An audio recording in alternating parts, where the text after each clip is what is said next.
Good morning, good afternoon, good evening, wherever it is that you may be as you find yourself falling under the sound of my voice.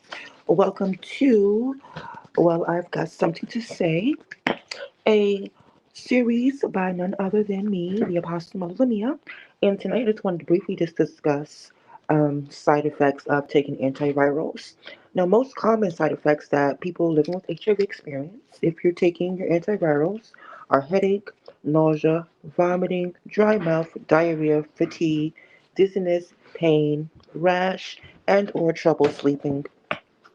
Now, I can say that out of the list that I just mentioned, I have experienced headache, nausea, vomiting, definitely dry mouth, honey. When you wake up after a night of good rest, that mouth be so dry in the morning. So I would suggest that you have like a bottle of water on your nightstand or some tea or something.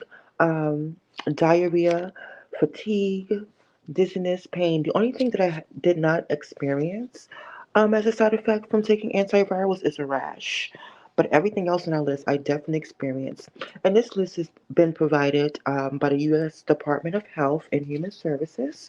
Um, some other things that I just wanted to briefly share is some tips on managing those side effects. So if you're having um, headaches, make sure that you drink plenty of fluids, rest in darkened rooms, and take over the counter pain relievers. So I find myself at times taking, what is it, ibuprofen. That works really well for me to deal with the headaches.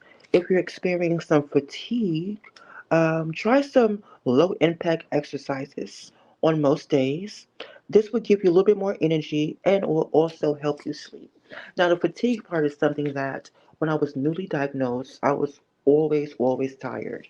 Like, and it's just not like tired, like want to rest. It's really like a whole body fatigue.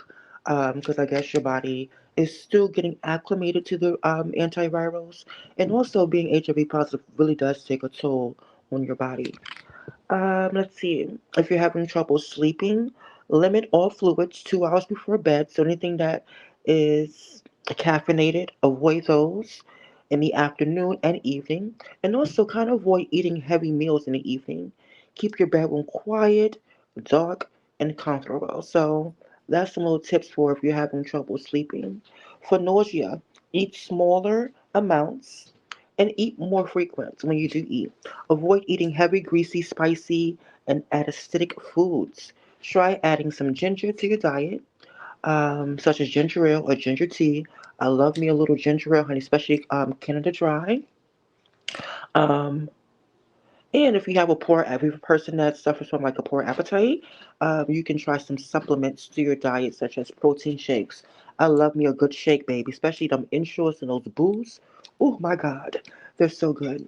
Now, another one that people really don't like to talk about is the diarrhea part. Because I remember at one point in time, one of my antivirals, it kept me in the bathroom.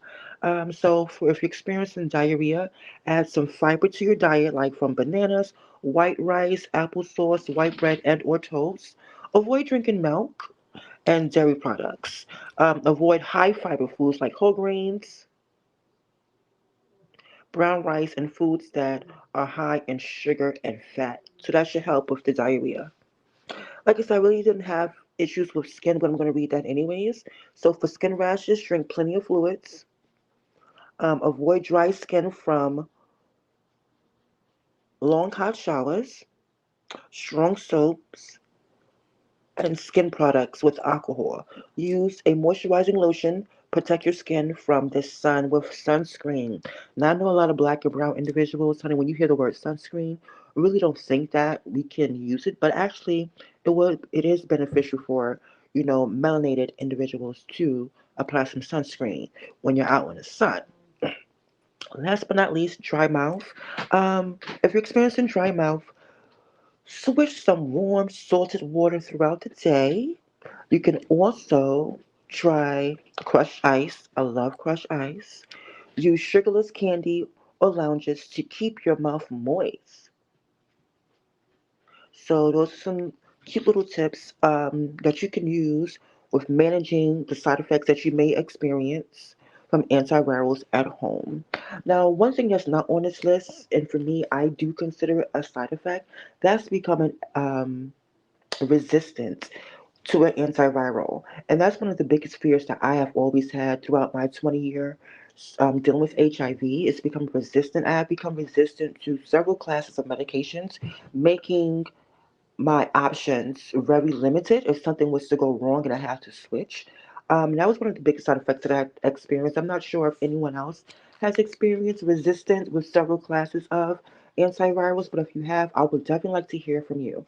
But if you have experienced resistance, the fight is not over, your life is not over. Have a conversation with your healthcare provider and see what options are available to you, especially with these new classes of medications that are coming out now. Um, there might be something else, excuse me, that they can switch you over to that's going to be beneficial to you as well. So, as always, I hope that you got a little bit of something. This is just a spontaneous drop about side effects. And so, going to keep this to 7 minutes as promised. Looking forward to having another conversation with you in exchange, in dialogue. So, good, better, best, and never let it rest until your good is your better, your better is your best. When you focus, you will create good and positive things. Adios. Talk to you later.